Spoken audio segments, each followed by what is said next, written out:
Hello, welcome to Uncommon Leadership. Whether you want more innovation more easily, you're feeling burnt out or overwhelmed, or you simply know that something isn't quite the way you know it can be, you are not alone. I hear the same from leaders every day. On Uncommon Leadership, we explore aligning personal fulfillment with business success, creating authentic teams, and cultivating the resilience necessary to move beyond simply surviving today's challenges into thriving. I'm Michael Hunter, and today we'll uncover fresh insights into what it means to lead with resilience, adaptability, and ease. Joining me today is Dr. Maria H. Andersen. The H to separate her from all the other Marie Andersens, which I understand because there are a million Michael Hunters even in my city. Maria is the co-founder and CEO of Socrate, her second EdTech startup, which launched just last month, which November 2025, because there's a slight delay here. With a 30-year career dedicated to improving teaching and learning, Maria has always kept one foot in the classroom.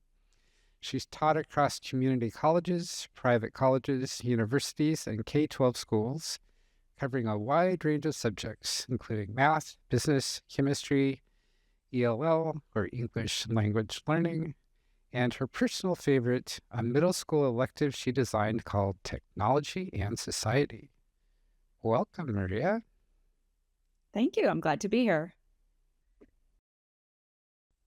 Excited to have you here. When did you first recognize that integrating your whole self and bringing that into everything you do might be a valuable approach? Well, I spent my first 15 years as an adult, maybe longer than that.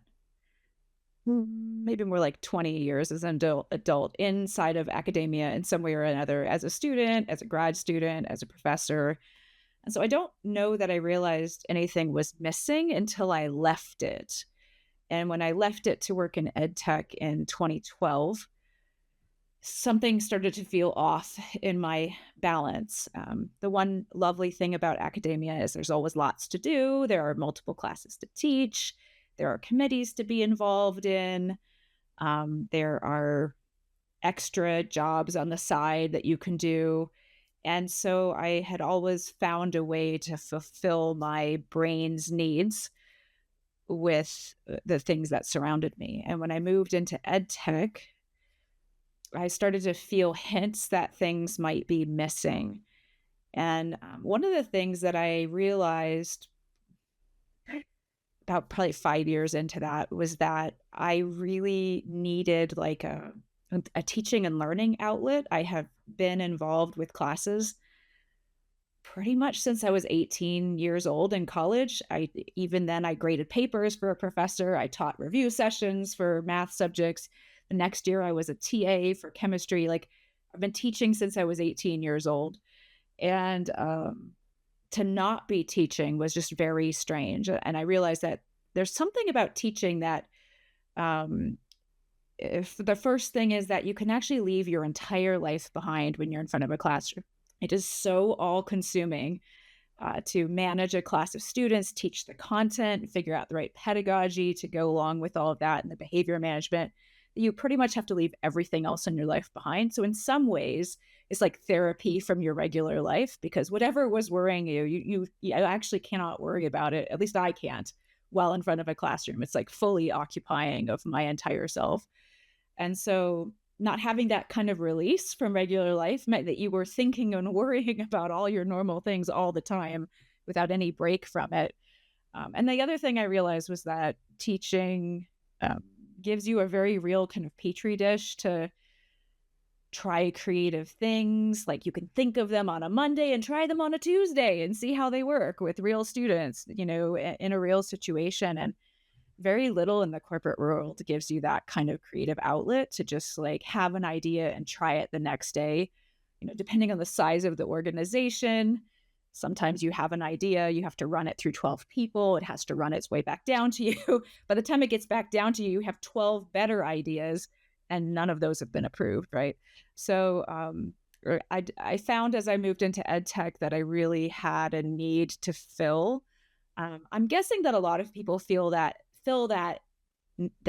outlet because they have their own children, and I don't. And so this is kind of like it's my connection to youth. It's my connection to just having a break from my regular life and just that real world creative outlet, I guess. So that's probably when I first started to feel that something was off. I really felt it.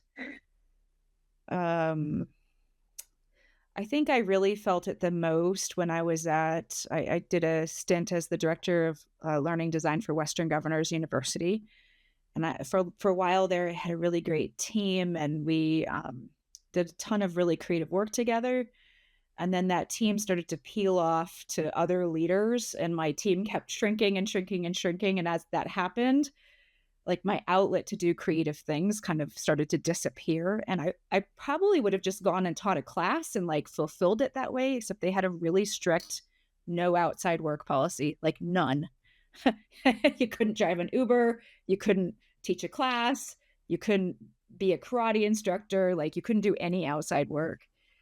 And that was, uh, the thing that I would have gone to get that fulfilled. It wasn't available to me, and in the end, I ended up leaving, and that was probably at least a good part of it. How much of what was missing in those situations was the explicit act of teaching That's a kids, good of question. working with kids? I do think that for me, that is like if I had to pick my ideal work life balance, that there would always be that there. Whether one year the first year after I left course tune, I really was exhausted and I just wanted to have something of a break year. So my break year is probably different than other people's version of a break year. So I went to try my hand at teaching in K-12 and I taught a high school class on entrepreneurship and I taught this middle school class on technology and society, which had no curriculum whatsoever and I had to completely build from scratch. And then I taught English language to immigrants who were new to the United States, who have literacy in another language, but not English. And so that was kind of like teaching three things I had never taught before to three different levels of students. And that was my break year from, from everything else, which is probably not, like I said, anybody else's version of a break year, but it was my version of a break year. And I mean, your question is how much of it is teaching? I think that that's my ideal, right? Like if I could do anything, teaching is just this lovely balance of creativity and fun and teaching kids you laugh every day. The things they say, especially middle schoolers, they also are incredibly frustrating, but you do laugh every day. And I can remember weeks in the corporate world where I didn't laugh once on the job, the entire week. And I think that that's again, it might be something you normally get from having your own children, but I need that personally. I think you have to at some point recognize the things that you need personally, right? Absolutely. This is one of the things I help people recognize and give to themselves is what I call your replenishing resources. That we each Yeah. have a set of things that we need to get. And if any of those we're not getting enough or refilling enough on whatever durations they need to come in at, then we can be super unhappy. A lot of the burnout and overwhelm of the people that I've worked with and encountered, if not the primary root cause, is often their one or more of their replenishing resources is too low, has been too low for too Yeah. long. And it's like your garage door opener when one of those batteries is flat and the other one's super good. Like sometimes it works and sometimes it doesn't, and you can't ever tell what's going to Yeah. happen. And people Yeah. are the I same did way. feel like in the corporate world, my like in early days, like of course tune, we were still building so much from scratch, and it was very creative, and you could see kind of like what was happening every day, um, and that was great. But as products mature, like my vision of a roadmap, goes like 4 years out. You're building tiny little iterations over, 2 to 4 weeks or 6 weeks each time, right? And so that fulfillment of that like immediate satisfaction of like, ooh, let's try this, and then seeing a result, it's like it got to the point where, like, when you finally got to see the finished result, you were already on to the next iteration of what needed to be built. It was almost always like a dissatisfaction because the day you released something, you'd start hearing about all the other features people wanted to have that you knew were in development but didn't get out then, like, it just wasn't quite the same anymore, and, teaching did help temper that a bit because there was always something a creative outlet, for that.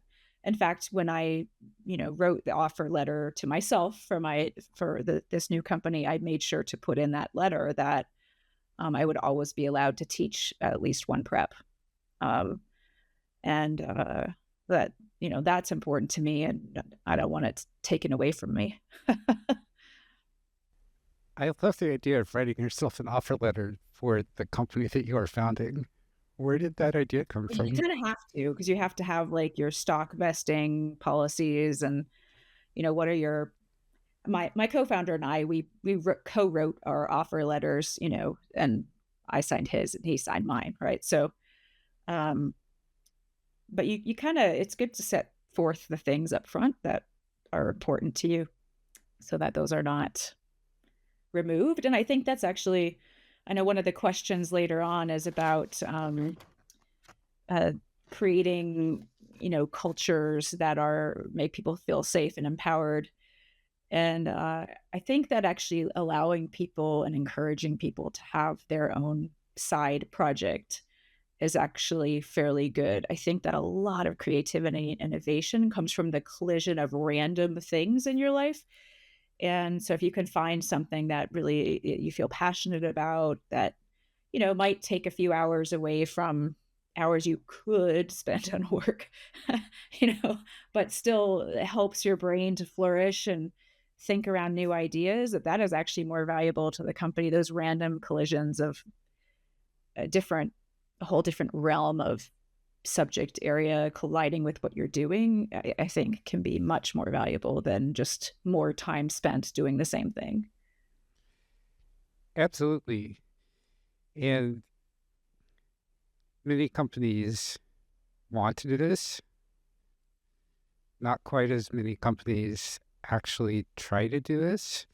What I find is a lot of the employees, the people that have to actually go do it, find it really hard to take that time away from their, call it, main job or the work that they're doing to finish the sprint, this release, to take that time every week, every sprint to go off and work on something else.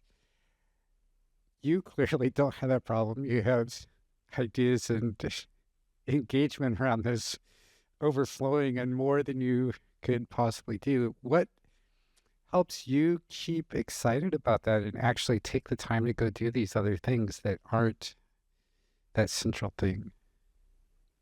Well, I think one of the beauties of being a teacher is that you don't actually have the luxury of not going to do it. Like, if you have agreed to show up at a time and a place to teach a class, you will do that, right? There's no real ability to just say like, "I don't feel like teaching today. I'm just gonna stay home," right? Like, you've made a commitment to the kids you teach or the adults you teach and the time so I think that one thing you can do is to have um high stakes appointment to do that stuff, right? And clearly being a teacher, an instructor, a volunteer or something gives you that like, oh, I did say I was going to do this, so I better go, right? So making a commitment, like an actual commitment to doing it can help. That can be on the instruction side. It can be like I actually paid and signed up for a class to do this, so I'm going to go do it, right? I'm sure that's why so many exercise clubs have a fee that you pay if you don't show up, right?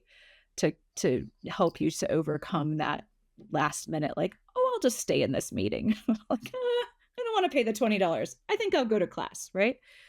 Um, Another thing that you can do to make sure that you actually commit to the path you want to be on, like maybe it's like learning a new subject or something like that. I find it really helpful to sign up to give a workshop or a talk on a new subject, like say 6 to 12 months from now, so that there is no way I can back out of learning it. That like I have a high stakes public failure ahead of me if I don't learn the topic that I am going to be talking about. And I know from experience that a 6 month period or a 12-month period is enough time for me to really kind of wrap my head around a difficult topic. But there are lots of ways you can kind of hold yourself accountable to something to make sure that you do actually set aside the time. It can help to just, have it on your calendar ahead of time so that there's not any ability to schedule over it. At some point, my co-founders and I had to make a deal, essentially, like whenever they had kids to pick up, we would drop the call. Like if somebody said I need to go pick up a kid from school, that was the end of a call. But I had this thing I do every morning. I walk my dogs at 7 every morning, and every morning of the week I walk my dogs with a different person. These are all people who do not live near me. I have them on a headset. And so I have a Monday person, and every other Tuesday I have different people who share Tuesday, and Wednesday is the same person, Thursday it's the same person, Friday it's every other week. And so that's time that I dedicate to talking to a friend, right? A consistent conversation where we can catch up and see how each other's lives are doing. And again, it's a kind of a way to have a random set of ideas come at you from somebody who's immersed in a different reality than yours. One of my friends is an acupuncture doctor. Another one runs her own consulting business around developmental math reform. One is an author in the instructional design field.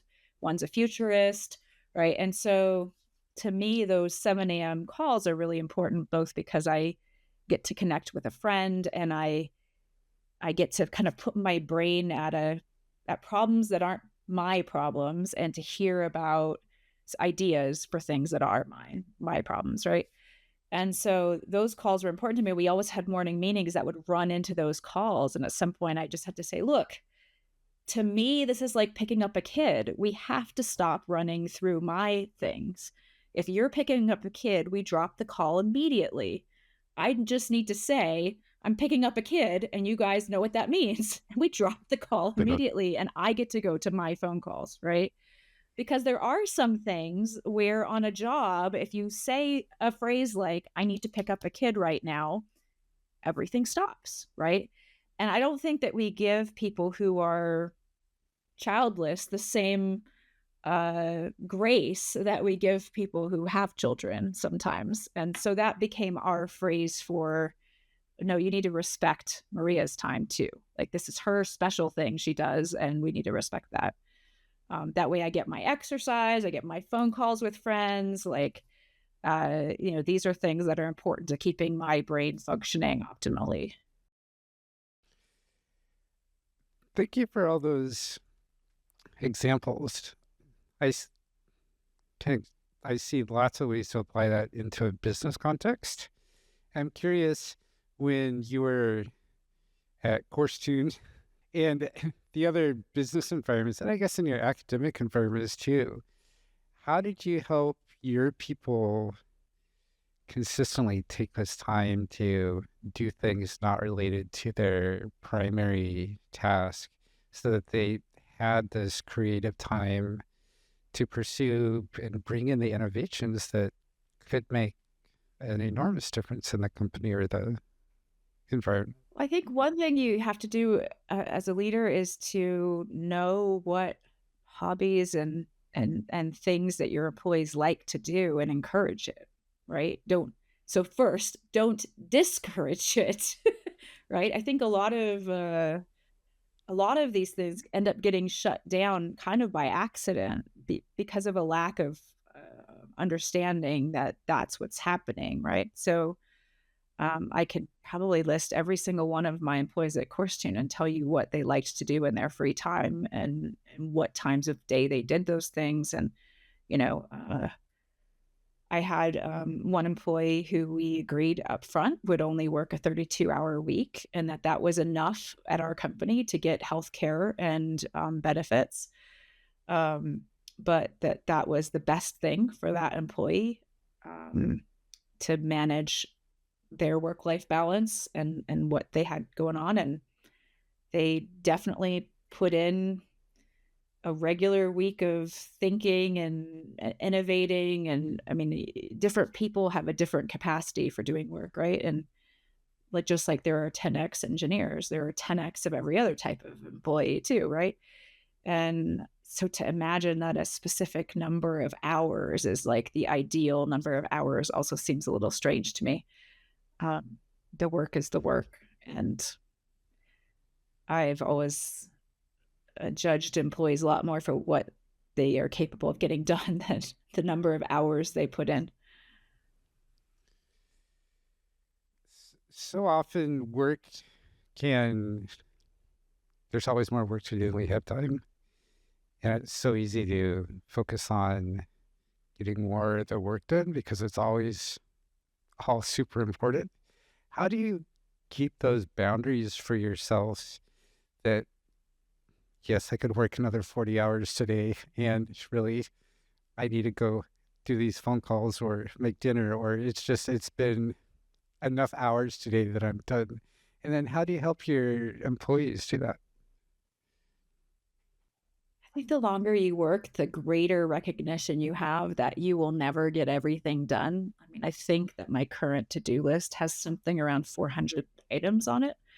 And there is a point where you're seasoned enough to know that it doesn't really matter if you stop and come back to it tomorrow. Like things are getting done and that's all you can do. The hardest part is actually focusing on the big deliverables when there are so many little things to do as well. I think I think though that teachers are particularly good at this because the big deliverable is showing up in a classroom and teaching something to students in the most creative way you can think of. And the details are the getting back, answering emails, grading papers, administrative duty. Like those are all the details, right? And teachers do manage to show up every day and get the big thing done. And so to some extent, I think teachers are actually masters of this. Um, it's a hard thing for me to stay focused on the big things. So some days I write a list of like 3 big things I want to focus on during the day so that hopefully by the end of the day I've got those things, like I've moved those things forward amidst all the tiny details of minutia of running a company. Um, there are some great apps that kind of try to help you pick, your top 3 for the day. What are the 3 things you most want to get done today? I've been trying to use an app called, let's see what it's called. I think it's just called Journal. That's what it says on the app, anyways. And it will say like, what are your top 3 things you want to like focus on today? So if you manage to, use an app regularly, something like that might help. And then the other question was, how do I help employees to do this? I have to say that I kind of live and die by to-do lists. And so I try to help every employee kind of has a different strategy for how they get things done. The ones I have the most difficult time with are the ones who write nothing down and then drop the ball all the time. And so I've had several employees I've mentored over the years I think I had one instructional designer who worked under me and he just relied on his memory 100% and never wrote things down. And at some point I was just like, leave this meeting, go get yourself a piece of paper. Don't come back till you have a paper and a pencil. I'm done with this. Right. And after that, he started carrying a notebook and he started writing things down. And I saw him several years after I'd left WGU at a conference. And he was like, wait, I just got to show you something. He went to his backpack, he pulled out a notepad and he's like, look, I still do it. I still write things down. It was a really good piece of advice, right? Um, I think that when you're young, you think that your memory is fantastic. And I think that in general that is true when you're young, but that's young without phones distracting you constantly, right? And I think in this last decade, the phone is so much of a distraction from the things that you're supposed to be remembering to do. It's putting so much information into your head that you don't even realize how much you're dropping out of uh you've committed to something, you've said you're going to do something, and it just disappears within a half an hour, right? And so I do think it's actually more important than ever before to just write down things in some way, so that they don't get dropped. They don't necessarily have to be done immediately, but they do probably, if somebody asked you to do something and you said you were going to do it, for heaven's sakes, write it down. At least so that you keep becoming aware that there's this thing that you did say you were going to do. It's really just bad form to commit to things and not even make progress on them. So I guess trying to help employees with a strategy that works for them. Everybody's kind of got a different system, a different way. And, some people like to use Evernote, some people like to use Notion. And, I just use like a simple to do app for mine. But, just finding some system that works to help people to stay on track. There's also something magical about writing things down, I think, that you can, if they're written down, you won't forget to do them. And so you can go about the rest of your life. Like you can go about having dinner with your family and doing an activity in the evening. And if you think of something you need to do, all you need to do is go to whatever app you're using and write it down, right? And then it's out of your head again. It helps you to sleep at night, things like that. So I guess that's just helping people if they need a strategy, if they're not there yet, helping them to find something that lets them set aside that stuff and enjoy their life. I also always encourage employees to take vacations. I always want to know when your next vacation is. Do you have it planned? Is it on the calendar? Because I think relaxation is really important. Having new experiences is really important. Yes. Which is a great segue into my next question. That this is all, how do we help ourselves? How do we help our people recognize the value coming out of taking that time away on vacation, and also taking the time away from the primary things into the more exploratory, experimental, don't know what's going to come out of this time on a regular basis. How do you show the business value, the people up the management chain from you, your peers, when you're at the top like you often are as a founder? How do you show the business value to them taking this time away from the thing that customers are demanding yesterday? I mean, the best way I can do it is to model it and to be transparent in how other things have helped the company, right? Um, my husband is always amazed at how some random thing I did that he's like, I don't even know why you're doing this, will end up being the thing that helps a particular idea or feature or design that we have. I can't think of an example at the moment, but he's always just like, I can't believe that that random thing actually helped. like, um, and so I do like to, like, when I get an idea from outside of the realm I'm in, I try to make sure that it's clear that that's where it came from. So like some of the design of Course Tune came from um, biology, actually. Things that I had seen in biology diagrams, in biology, like in electrophoresis gel, and like just a way a different field has taken information and modeled it or experimented with it, helped me to figure out how to build a very complicated instructional design system. Um, so in a way that you could visualize what was going on. And if I didn't have a biology degree, I would not have been exposed to those things, right? And sometimes that there would be an insight, from a conversation with the student that would help me figure out how to frame a particular problem we were dealing with, or an idea for how to present something in a new way. And so just modeling that, being transparent that like this ideas don't happen in a vacuum. I'd say one thing that an organization could do to help this would be to have a group read of that. I think it's Stephen Johnson's book, Where Do Ideas Come From? Something like that. Um, and one of the things he shows you in that book is that ideas are not just sparks that you have. An idea usually comes from the collision of something new you were just exposed to with your unique life experience and problems you've been trying to solve, right?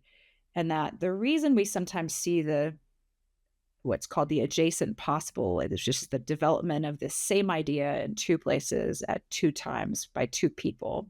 For example, calculus was discovered by two people at the same time, is because you're at this like technological or knowledge frontier, and two people encounter something new on that frontier with the same similar backgrounds, maybe slightly different subjects, and that collision of things is what actually sparks an idea. um, and so, like, learning to understand how ideas actually are formed. You need this like idea bath. You need to be constantly exposed to new things. If you're not constantly exposed to new things, you don't even know which new things are going to be the things that actually collide with the problems you're trying to solve correctly, right? But you do need to be exposed to new ideas. And so, what better way to have that happen than to have, hobbies and projects and work outside of what you normally do that just keeps you constantly exposed to new thoughts and new ideas. Whether that's volunteering in a kid's classroom, or you know some kind of instrument you play on the side, or a side project where you're volunteering for an organization. Like, these are all things that are really valuable for creating that synergy of ideas. um, we had a phrase where I went to a TEDx event in Qatar many years ago, and we called it, that book had just come out recently, and we called it idea sex. Like, when you get a collection of people together who all have different backgrounds and are, can talk for several hours. It's just this like all of these ideas floating around the room, having sex with each other and creating offspring, right? Um, and that just doesn't happen if all of your employees spend all of their time working for your company and doing nothing else. That doesn't happen. So, maybe the solution is a group read of this book, or something like that, so that everybody really gets that this is valuable and important to the company. What I'm really hearing you say is the value we're here in the business to create is not getting the thing done that the customer is asking for, or that some boss has decided needs to happen, or that was what we planned for the sprint. The value we're really here to do is delight our customers, create outrageous, unexpected delight for our customers, and that can't, it's really hard to plan that, because we can know where we are and there's an evolution and we can make things better and better and better. And yeah, we can project that some of this is going to really delight our customers, but the really unexpected things, the products that have really changed the tech world, or the ideas that have changed the world, all came out of unexpected directions. It wasn't anyone sitting down and saying, okay, I'm going to create a Walkman. Like, I'm going to create this thing that everyone's going to have on their ears, or I'm going to create the iPhone, or Air Jordans, or Levi's 501s. People didn't sit down to create these. They all came out of someone fulfilling some need for something, that, and a whole bunch of ideas having sex with each other, as you said. I love that Yeah. metaphor. Yeah.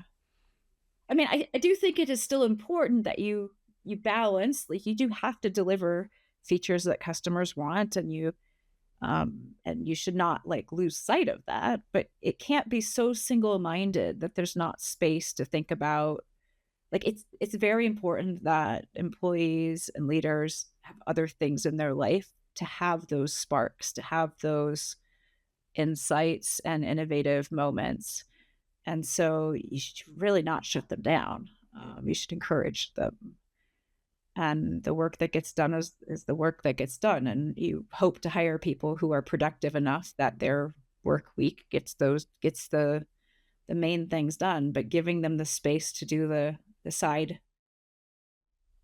the side projects and the volunteering and the hobbies is probably just as valuable to your employees' ability to innovate in their spaces, more valuable to your company than having them work 80 hours.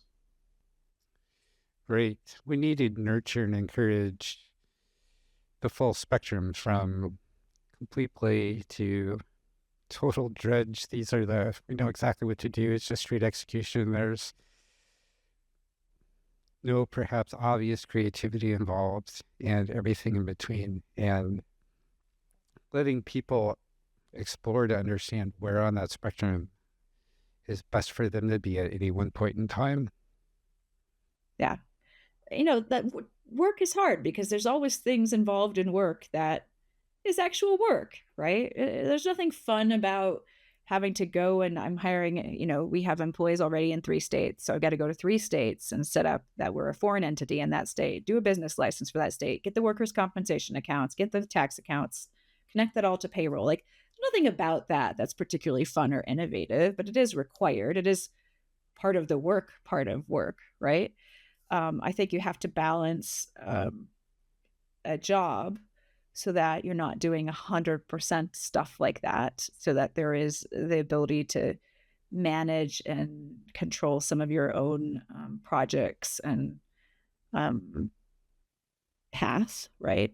But that's not to say we're going to make the other stuff completely go away. That's part of the job too, right? And I have to do those things just the same as everybody else has to do those things. I think one of the places we're going wrong in the US is by creating jobs that are nothing but that are nothing but a slog. I think all of this movement to, like, create very, very, very specific jobs where somebody just does one thing as their job is really harming us. I don't know how easy it is to be a happy employee and to look forward to your work when your work is very, very, very narrow in scope. I think we would be better off widening the scope of jobs a bit and having, if you had 10 people who each did a very specific job, why not have 10 people who each can do 3 jobs instead? That gives you a team that's more capable of covering each other's workload. It gives people variety. They might hate one aspect of the job, but like 2 of the others, right? Like, I think our drive to specialize has actually hurt um, our ability to thrive as humans. So I know that for me, the more specialized jobs have become for me, the worse I like them. And, that might just be me. There may be people who really love doing it only one thing as their job, but I doubt it. I think having a little bit of despecialization would make a lot of jobs better. Is that one of the things you love so much about teaching, that it forces you to be a generalist and to have that full spectrum of the dredge of grading the math problems where there's a yes or no answer, all the way through the creativity of coming up with lesson plans and figuring out how to teach gerunds to this particular set of kids who are not the way to do it for the set of kids you had last semester. Yeah, I do think that there's a lot of that in teaching. Um, I may crave it more than other people. I am probably more of a neo generalist by, just by design. And so, like, I don't even like teaching just one subject. I did leave academia in 2012 because I just couldn't teach math anymore. It was the primary thing I taught. And I'd spent 10 years becoming as creative and as good of a teacher. But I just wasn't getting the same bang for my buck anymore teaching math. And so after I left, I ended up teaching, like social media and business ethics and entrepreneurship and business management. And I did go back and teach a little bit of math, but only under uh, the promise that I could teach it however I wanted, as long as I was teaching the main parts of the subject area, which I got to do at a private liberal arts college. And even, like right now, I'm teaching full time in K-12, and I'm teaching AP Calculus, entrepreneurship, ACT Math, and technology and society. So, like, very different classes. Um, so, I think I particularly have a need to do a wide variety. Like it keeps my brain engaged fully to teach a wide variety of things, to do a wide variety of things.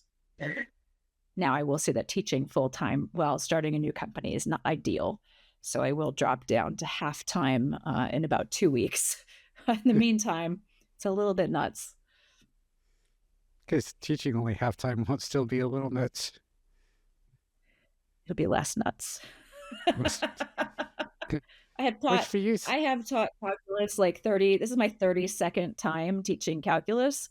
So it's not really something I have to do much prep for. I can show up and teach calculus. I have binders full of activities and notes, and I can teach it without prepping it.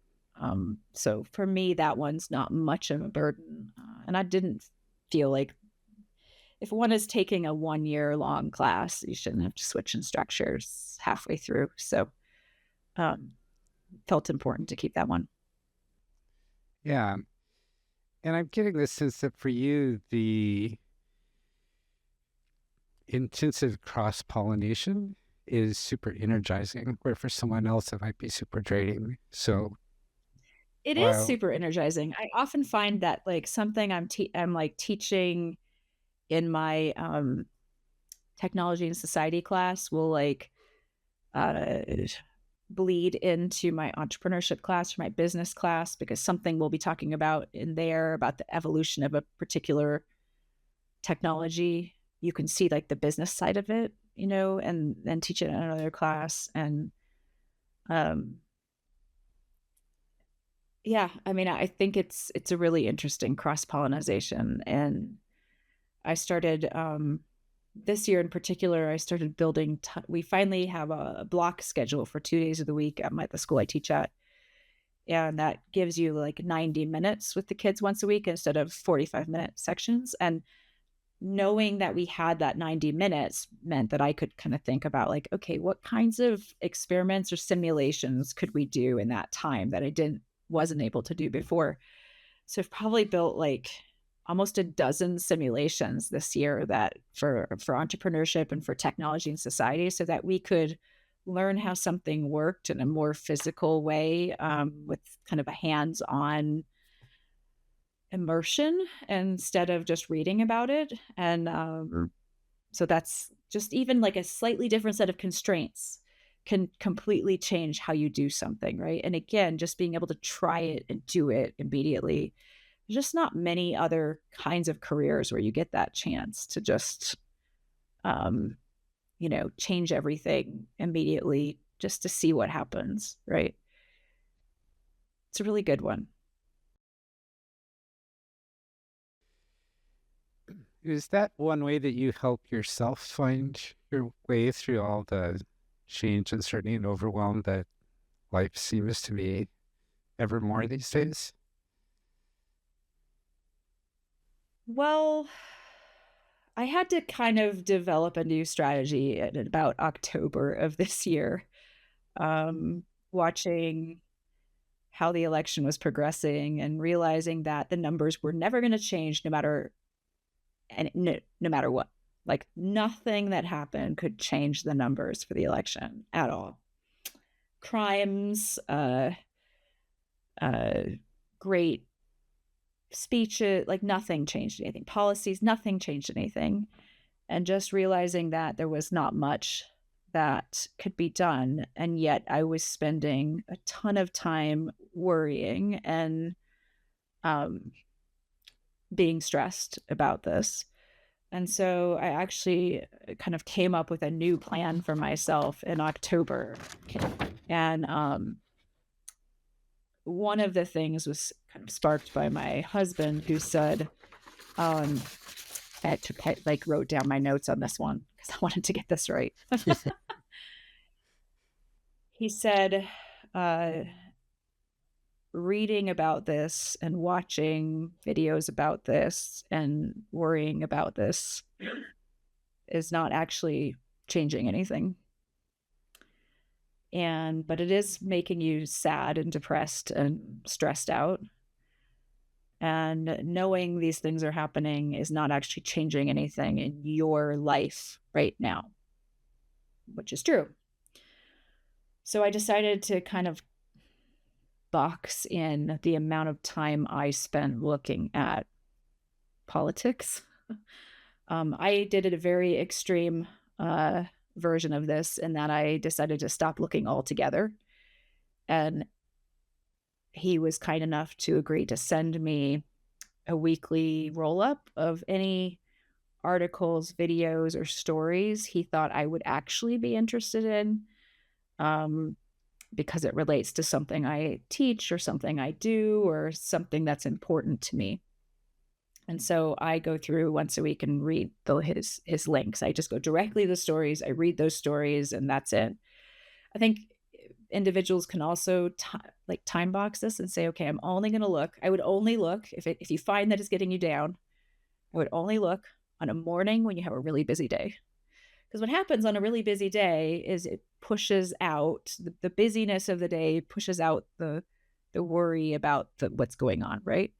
Now, I pair this with two other activities. So I should say I'm not just ignoring the news. I am purposely ignoring the things that keep me from being my best self in the world. And so the second thing I am doing is funding all of the groups that are actually fighting the things I want fought, the battles I want fought. I am not a lawyer. And so I cannot directly have an impact on most of the things that are happening and about to happen, but I can fund the lawyers. So specifically looking for organizations that fund lobbying, legal battles, et cetera, and I am funding those things, right? So that is how I can directly impact what's going on. It might be volunteering for those folks, but right now I have no time. So for me, it's funding those. And then the third thing is to look at the community around you and to say, who in this community of people around me is going to need the most help in the next 4 years? Who is going to be hurt the most? Who is going to be feeling the most direct impact every day from the things that are happening? Who can I help around me? Are there immigrants around me that I can help feel more comfortable in this country? Are there LGBTQ friends who I can help by being more supportive of, by inviting to more activities, by sending a text several times a week to see how they're doing? Are there BIPOC friends of mine that I can support better? Right? Are there low-income people around me who need more help with watching kids, meals occasionally, because maybe some of where we've landed is because people don't feel enough support from their communities. Are there teachers around me that could use help and support because they are so poorly paid, like so poorly paid? I regularly watch my colleagues have flat tires and breakdowns on, a lot of them are driving an hour to get to a school because they can't afford to live in the community where they teach, right? Like there are so many people around you can help in your own community, right? So the deal I made with myself was I'm going to stop watching all of the news and reading all of the news because there's nothing I can do about most of it. I can fund the people who are actually doing something about it, and I can support more people in my community around me who I know are directly affected by the things that are going to happen. And that allows me to then spend my life energy doing the things that I can do, right? Like having the actual positive energy and the full energy to be supportive, to put all my time and effort at trying to solve problems I can solve, right? And unfortunately, I think so many of us have gotten sucked into this media cycle around the anger and the outrage. And the more sucked into that you are, the less of your attention is going to the things that might actually make a difference to the people around you. So you have to give it a little thought to how you want to spend your life energy and whether you really want to spend another decade of your life being outraged and worried. I just decided back in October, I can't do it anymore. I can't spend another decade of my life outraged and worried. I need to go back to being a person who could be more creative and positive force for change in the world, right? And that's a lot of that is how we demonstrate it. It's how we demonstrate it to the people around us.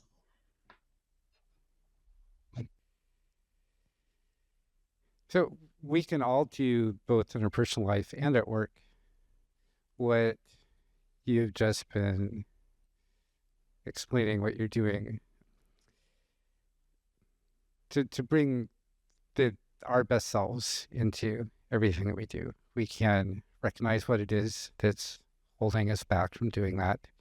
We can identify what about that we can't change and take action to not focus on that stuff. For you, you're not watching that part of the news, and your husband's sending you updates so that you don't worry about missing things that you might really want to know about. Then you are giving your happy, joyful, make the world the place you want it to be energy to people who can take action in ways that you want to happen and that you know you can't do yourself. And then you're finding all sorts of creative ways to take action that you do have ability to, of funding all sorts of groups who are going in directions that you want, helping people in your community around the world who are, you can help make the world more the way you want it to be for them. These are all things that we can do in the workplace too. And it was really interesting because it was about 3 or 4 weeks after I made that change that I actually came up with the idea for this new company I started. And it's a spectacularly good idea for solving the teacher burnout problem. And I don't know that I would have had it if I hadn't made the space in my head to actually be able to think about other things, right? I think we all may be handicapping ourselves from our truly great ideas with this kind of attention and outrage cycle that we've all been stuck in for so long. And I don't want to discount that there are very real things that are going to be happening in the world that are not great. And there will be people who have to pay attention to what's going on because they may be directly affected by it. I mean, I am a woman who is most likely going to lose some of my rights because women are part of the target of this new administration, right? But I just can't do anything about that fact other than funding people who will immediately fight it. And so, like, I have this phrase I use to my friends, fund the lawyers, right? Just keep funding the lawyers. They are the ones who are going to they are the ones who have to pay attention, who have to immediately react and have to immediately, start legal action. And so they're the ones who need the funding, right? Me being angry at a congressman in my living room is not going to help anything. So I have to come up with positive ideas for change. And me actually, maybe it's just that us being able to be positive forces for good is the best way to fight this.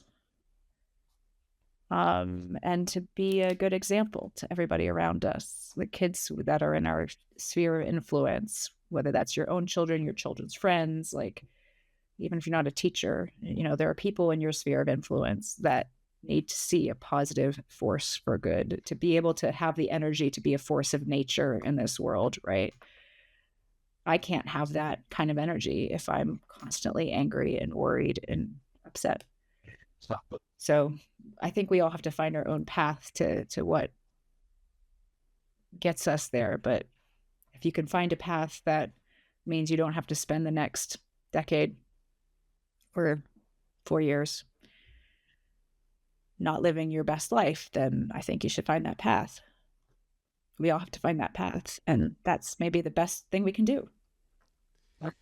We do all have to find our path, and that's maybe what life is all about, is how can we inhabit that path more fully? How can we show up as more of ourselves more of the time and more of the places, and help everyone around us do the same? Yeah. The more that we're able to do that, the more we can turn these scary, uncertain, overwhelming, burnout-inducing situations, whatever that is for us right now, into situations that inspire creativity and allow us to have the breakthrough ideas like you had for your new business. So that's really what our companies and our families and friends and the world need us to have, is to bring our unique perspectives into their lives so that we can enrich each other. Absolutely.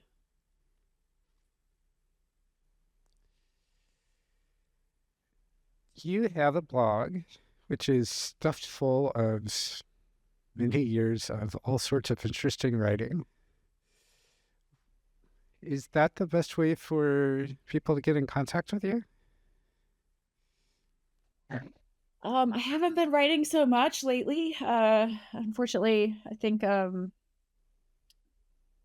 well, K-12 teaching is really quite, it will really take all of your time. I think on my best days as a full-time teacher, I maybe get 50% of the job done. It's crazy what teachers are expected to actually do every day. I think, oh, anyways, this is all just to say, I don't write as much as I used to. I have probably like years of writing in my head that haven't been written down. But certainly when I do have time occasionally, I will put something up there. So that blog is edgeoflearning.com. And there's certainly more than a decade of writing there already about some of the strategies that I've found helpful for managing time or productivity, or having insights on how to work better. And teaching, if you're a teacher, there's a lot of stuff there on teaching too. Um, I'd say, like, if you're trying to get a hold of me, probably start with LinkedIn, because I do kind of look at that every day. And my email, of course. But you can find me on LinkedIn. I'll have all those links in the show notes. And I'll note for the audience that if you're thinking, well, I'm a manager, I'm a program manager, I'm a developer, I'm not a teacher, all the stuff that Maria is writing up on our blog probably isn't going to be relevant. Remember everything we've talked about today about cross-pollination across disciplines and backgrounds and experiences? It's all 100% relevant. You may just need to look at it a little bit sideways. This has been a great conversation today, Maria. What would you like to leave our audience with?